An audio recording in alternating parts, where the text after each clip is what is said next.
Vereador Sandro Fantinel. Senhor presidente, nobres colegas, eu queria, nesse momento aqui, parabenizar a iniciativa do Executivo nesta mudança na lei, porque o que a gente encontra hoje no interior realmente são problemas gravíssimos relacionados a esse problema aqui, né? O que acontece?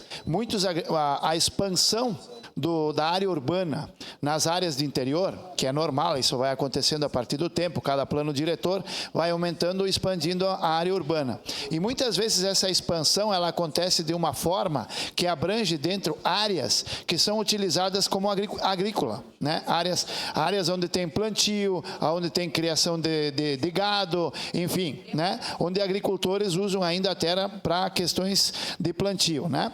E eles se encontram numa situação muito difícil, por quê? Porque não paga mais o INCRA, aí vai ter que começar a pagar IPTU. E o IPTU é um valor muito mais alto.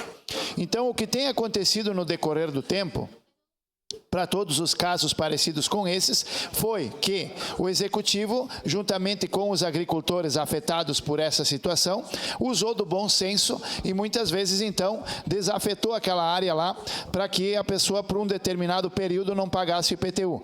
Então, tem esse problema em andamento. Essa lei aqui, ela vem para resolver esse problema, para que não haja mais esse confronto e para que, aonde existam áreas que são utilizadas para a agricultura ou a criação de gado, mesmo que estejam dentro de áreas urbanas, não tenham que pagar o IPTU. Então, só queria deixar aqui que é uma lei muito importante e que eu aqui parabenizo a iniciativa do Executivo. Obrigado, senhor presidente. Obrigado, vereador Sandro Fantinel. É a sua palavra.